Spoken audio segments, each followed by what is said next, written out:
So idea of how you have a lucid dream. Okay, so how you have a lucid dream, the practices of having a lucid dream is not so much what you do in the night, right? Every night before you go to sleep. It's kind of sleep just happens. Dream, you are dreamt rather than you dream.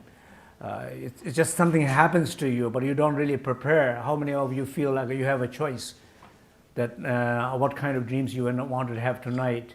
Or if you have some kind of dream, do you feel like you have a choice to change your dreams in the night?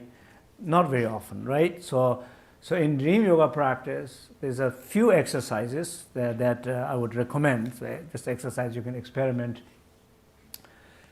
Exercise number one, in order to have a lucid dream, will be looking at everything what you perceive as a dream.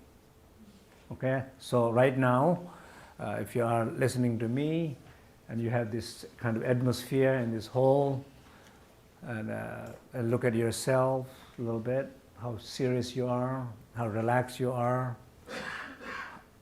how you're listening, how you're responding. You're just kind of a little bit stepping back, calming down, settling deep, opening up.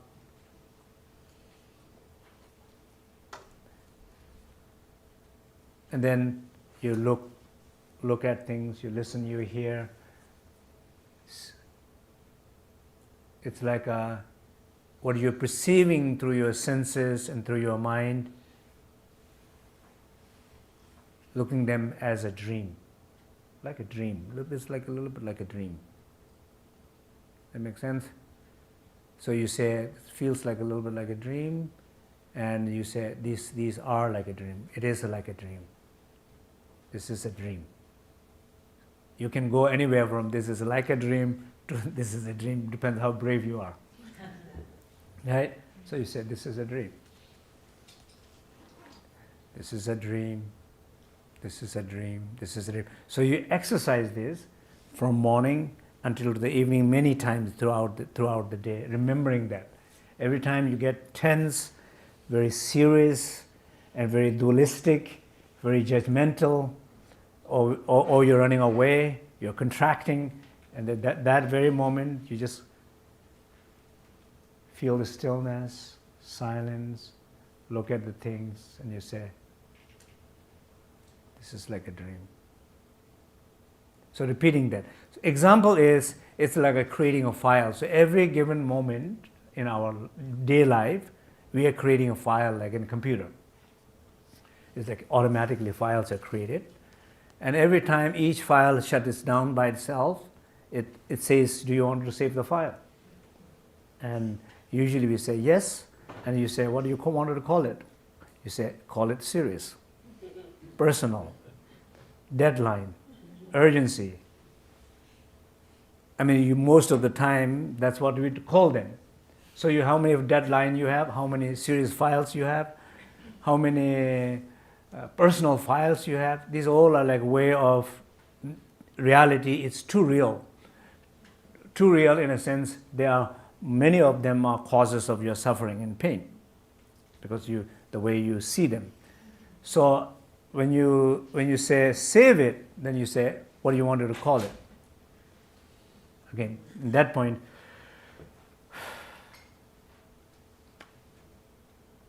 look at the file, look at that meeting, look at that conversation, and then you say, it's a dream. It's a dream.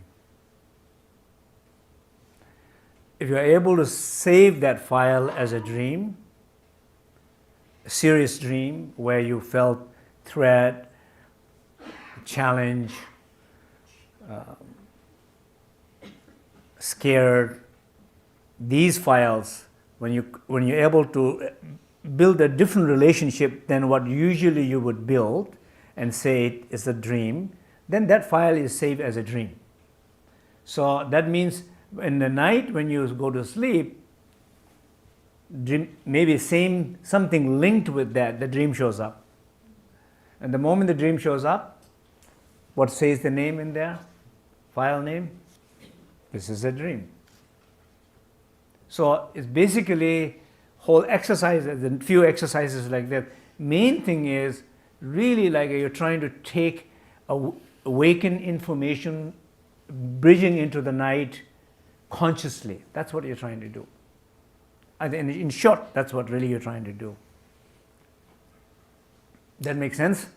Like for you, most of the time that, of course, everyday experiences, you don't know which one is going to show up in the night, which one will produce a dream, make a dream, which one meant something more important to you, which one is more you're free of. We don't know. But those shows up in a dream, they mean something more to you on a personal level, more deeper level. It threatens you, it challenges you. You are not free from it. So those are what is going to show in dream. We know that those are the dreams which is going to come, either emotion related, thoughts related, but we will not be conscious because during daytime, when those event happens, you are not conscious.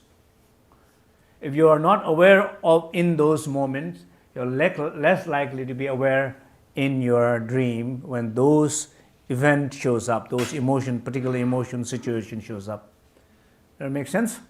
So it's a question about really like how you want it to make. We'll come back. Okay. So it's a question about how you, during the daytime, every given moment, being aware and knowing that this might show up in a dream and trying to make some bridge to the night.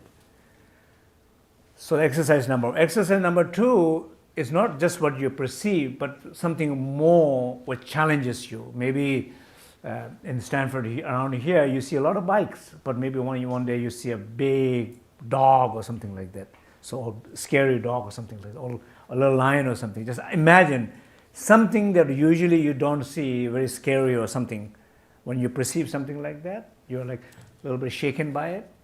Whatever, something a little bit shaken by some situation which you are not used to usually, and that very moment, you have to sit maybe a few minutes, 5 minutes. Don't let just that situation experience impact you and you just walk away. It's kind of hurt you and you walk away. But you process that emotion, you process that thought, and you clear that. Some degree you're trying to clear that by slowing down, being still, being silent, being open, being relaxed, and looking at again from a more deeper place, more calm place, and then saying, wow, it was scary, but it's a dream. It was scary, but it was a dream. Rather than it was scary and then you carry that fear with you and do whatever you're doing continues. Not like that, just processing that. So that's the second exercise. Okay, so first, with all the perceptions that you're trying to see everything as a dream. Second, with something strong,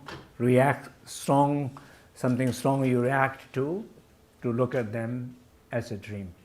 Second. And the third one is before you go to sleep. So before you go to sleep, what do you usually do before you go to sleep? You're like half dead, tired, throw everything, throw yourself on the bed, go to sleep. That's what we do, right? Most of the time, that's what people do. How did you went to sleep yesterday night? That's probably a typical good example of every other night that you go to sleep. You don't prepare. Your agenda, your schedule stops, right? Moment you close your eye in the bed, you stop. You don't say, okay, I'm going to calm down, I'm going to breathe deep, I'm going to be conscious, I'm going to look at my day, I see few things what happened during the daytime, they are not well processed, I look at them again, process them well, clear them, breathe deep, and then go to sleep. And not carry any of those things into your sleep world, because it's like a sacred world. It's like you're entering into the temple or something like that. We don't do that. We just take everything with us. And then all of those shows up. So we don't do. So here, the third exercise is very much taking at least maybe 5 minutes. right? Can you think about that? Can you take 5 minutes before you go to sleep? How do you do that? You look back the day, kind of rewind the tape fast back, look at all the things, and then specific things that you can see where something is not processed. Some conversations, some emails, some thoughts, some emotions. You look back, it's there. Maybe 3 of them there. So you look at them, you go deeper in your place, like in a more like a contemplator on them. So usually most of the time we do like a very simple way, like 3 things I say. Stillness in your body, so like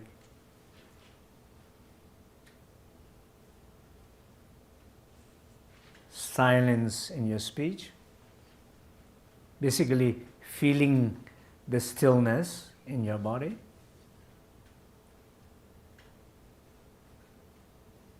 feeling and being aware of the silence. That means mind is very quiet and calm. And spaciousness in your heart, in the mind, means keeping heart and the mind open. Just maybe a few minutes, breathing deep.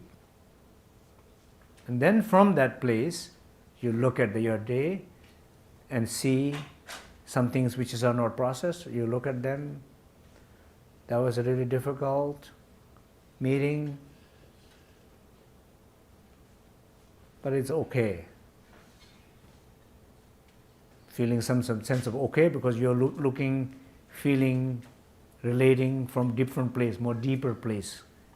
That was okay, and maybe that meeting was not that bad. Maybe that meeting meant to happen, it happened. Maybe now we're over with it. Or maybe what I've learned from that. Maybe what I can do best out of that meeting, which was not good, but what I can do best out. So in some sense, from deeper place, processing it and building a positive relationship to it. And then saying goodbye, some sense of. Best thing is to delete the file. Okay?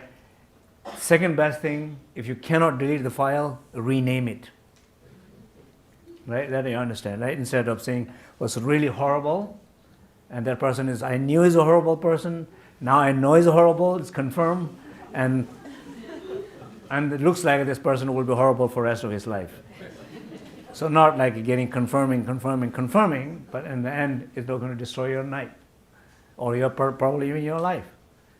So, but reversing that and processing it, and then some sense of peace with that event, emotions, thought, some sense of more peace inside, and then go to sleep. So that's the third exercise. Okay? Perception, second reaction, third before you go to sleep, like processing the day. And the last one is when you wake up in the morning. When you wake up in the morning, basically you look what happened. Was it a successful dream yoga practice? What happened? Oh yes, I was able to be lucid, I flew, and I was traveling where every places I wanted to travel. I did what I wanted to do, and there were some attacks, and I changed everything. The lion was there, I made it into a flower, I don't know. Fantastic things. All the possibility you can do. So, or maybe, it's not so good.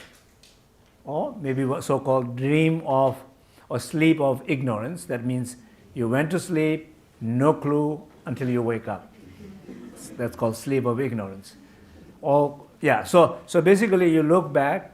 So there's 2 things. If there's a success, it's like a celebration, like a sense of joy, some sense of connection with the joy to the success. And if it's not success, reinforce your practice. Says not a kind of feeling bad or something like that. Just say, it did not happen.